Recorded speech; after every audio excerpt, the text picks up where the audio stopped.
최저 연이 1%대 고정금리로 주택담보대출을 갈아탈 수 있는 서민형 안심전환대출, 요즘 인기가 높은데요.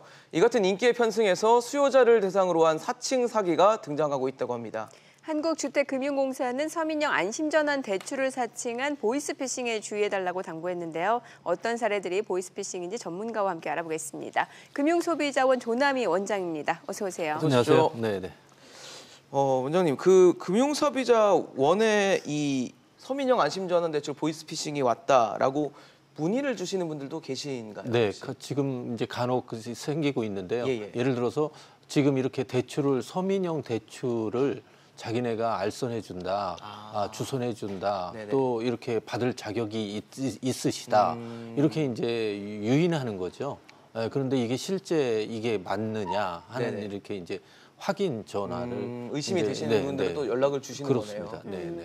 그럼 기본적으로 이 서민형 안심전환 대출이 어떤 건지를 좀 알아야 될 필요가 있을 것 같아요. 네, 서민형 안심대출은 네.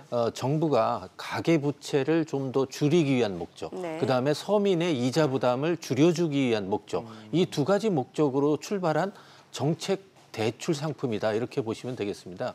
그러니까 현재의 서민들이 갖고 있는 대출 중에서 그 변동금리 대출이라든지 예. 준고정금리, 그러니까 예를 들어서 3년 고정에 그 이후에는 변동금리로 이렇게 바뀌는, 변하는 네. 걸 준고정이라고 하거든요. 예. 그러니까 변동금리나 준고정금리 대출을 고정금리로 대출해 주면서 예.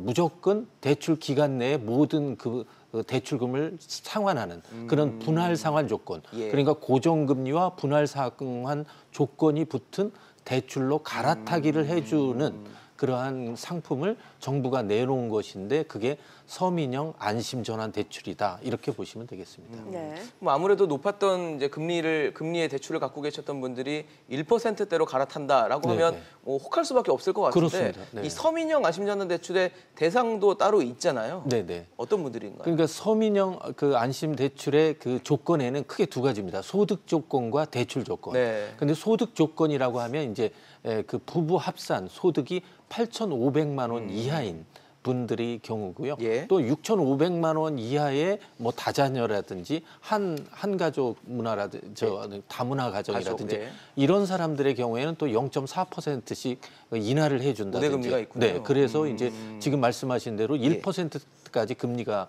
이제 나올 수 있는 거고요. 네네. 또 하나는 이제 그 대출 조건이라고 그래서 대출 총 조건은 5억 원의 한도 내에서 5억 원 이하죠. 그다음에 LTV 70%, DTI 60%라고 하는 이 세 조건을 충족하는 그러한 범위 내에서 대출 전환을 해주는 그러한 상품이라고 할 수 있겠습니다.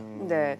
자, 이제 오늘 알아볼 내용이 바로 이 내용이에요. 그러니까 서민형 안심 전환 대출을 사칭한 보이스피싱인데 네네. 사례를 좀 설명을 해주셔야 될 것 같아요. 네, 그렇습니다. 이제 이제 서민형 안심 대출이 지금 국민 관심이 많이 있지 않습니까? 그러니까요. 그러다 보니까 이걸 미끼로 해서 이제 그 사기 행위를 이제 벌이는 그러한 그 새로운 어떤 기획된 사기라고 볼 수 있는데요. 네네. 보이스피싱 사기의 주로 대부분의 많은 유형 중에 하나가 대출형입니다. 네. 대출을 알선해 줄 테니까 뭐 일단 수수료를 먼저 내라든지 아니면 대출을 해주는데 먼저 원금을 요 정도를 대파지 먼저 예치를 해야 된다든지 필요하다고. 이런 식으로 네, 예. 유인을 하거든요.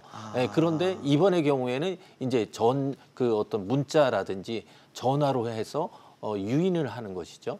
그러면서 서민형 대출을 우리가 해주겠다. 도와주겠다. 네, 이렇게 하다 보니까 우리가 나도 대상이 되나 보다. 이렇게 이제 유인이 되는 거죠. 그런데 그럴 수 이제 있을 것 같아요. 네. 그리고 그러니까 이제 또 뭐 수수료 일부가 있으니 먼저 좀 내라. 내달라. 네. 그다음에 뭐 진행하는 비용이 있으니까 뭘 내달라. 뭐 이런 갖가지 명목으로 이렇게 접근을 하는데요. 은행들이나 또 주택금융공사는 고객들한테 대출을 먼저 권유하기 위해서 전화나 메시지로 하지도 않고 또 하나는 이런 행위를 한다 하더라도 네. 뭐 그 어떤 그 메일로 우리가 신청하면 메일로 그 대답을 해주거든요. 그런데 전화나 메시지로 당신 대출이 됐습니다. 또 자격이 됐습니다. 이런 통보는 하지 않는다는 거. 이런 것들을 전제해서 아실 필요가 있습니다. 네, 근데 사실 많은 분들이 내가 이 서민형 안심전환 대출 대상 자격 요건이 되는지 모르기 때문에 네네. 만약에 이런 자격 요건이 된다라는 문자 알림 메시지를 받으면은 혹할 수 혹하죠. 거의 다 1%대 금리로 낮춰준다고 하니까. 네, 그렇습니다. 그러니까 뭐랄까 우리가 유명하다는 지금 현재 하는 14개 은행이라든지 네. 주택금융공사에서는 당신의 대출이 자격이 됩니다, 안 됩니다 하는 것 자체를 통보를 하지 아예 않습니다. 안 한다는 거죠. 그거는 예. 저기 어떤 자기가 신청한 사람에 대해서 뭐랄까 이메일로 했으면 네, 다시 이메일로 회신을 주는 신청으로 거겠죠. 해주는 정도지 그걸 뭐 전화라든지 메시지로 당신이 됐다, 안 됐다 이렇게조차도 하지 않는데 네네. 이러한 행위를 하는 것 자체가 100% 사기적인 접근이다. 나를 사기치기 위한 어느 하나의 어떤 보이스 피싱이라든지 어떤 이런 사기 행위다. 이렇게 이해하시면 틀림없다고 봅니다. 네. 그러니까 서민형 안심전환 대출에 신청을 하지 않았는데 네네. 이와 관련해서 대출을 유도한다거나 그렇습니다. 이런 식의 연락을 받으면 무조건 보이스피싱이다라고 생각해도 되겠네요. 그렇습니다. 신청도 안 했는데 대출을 해주겠다고 그러니까요. 또 더더군다나 우리가 알고 있는 그러한 금융사라든지 네. 금융공기업에서 연락할 리가 없습니다. 네. 또 연락해서도 안 되고 불법이죠. 네. 그것도. 네, 네. 좀 주의 깊게 지금 원장님 말씀을 들어보시면 나중에 혹시 전화를 받았을 때 조금 생각하시면서 그렇습니다. 억하게 넘어가지 않으실 수 있을 것 같은데 이제 좀 또 걱정이 되는 거 의심이 되면은 이제 보통 이제 확인을 하시려고 하는데 네네. 어디에 확인을 해야 되는지를 모르시는 분들도 꽤 많거든요. 그래서 네네. 아까 금융소비자원에도 연락을 받았다라고 말씀을 하셨는데 네네. 어디다 좀 연락하면 좀 제대로 확인할 수 있을까요? 네, 이제 여러 가지 방법이 있겠지만 예. 예를 들어서 은행 A라는 은행에서 왔다. 뭐 믿을 수도 없는 거지만 네. 그러면 그 사람들이 일러준 번호라든지 뭐 이 연락처로 연락할 것이 아니라 네네. 따로 A라는 은행을 조회해서 본점에 전화를 해서 이런 전화가 이게 합당한 전화냐라고 뭐 확인을 한다 그러면 더 확실하고요. 그렇죠. 또 하나는 이런 것들이 확실하게 의심이 된다고 하면 경찰청이라든지 네. 금융감독원에 금감원, 네. 그런 곳에 신고를 한다든지 네. 그러니까 은행에 신고한다든지 하는 이런 세 가지 경로를 통해서 확인한다든지 할 수 있으면 충분히 이런 것들은 막을 수 있다. 본인이 절대 그쪽에서 네네. 제공한 번호로는 연락하면 안 되는 그렇습니다. 거죠. 네, 네. 네. 일단은 보이스피싱 사례를 저희가 좀 알아봤는데 혹시 네네. 만약에 내가 보이스피싱을 당했다라고 한다면 네네. 구제책은 따로 없는 건가요? 지금 현재는 이제 자기가 이제 어떤 피해를 당했다. 또 그런 경우에는 즉시 신고하는 것을 먼저 실행할 필요가 있습니다. 그래서 자기가 신고를 함으로써 자기가 보낸 송금 계좌에 대한 어떤 지급 정지를 예. 빨리 조치를 할 필요가 있고요.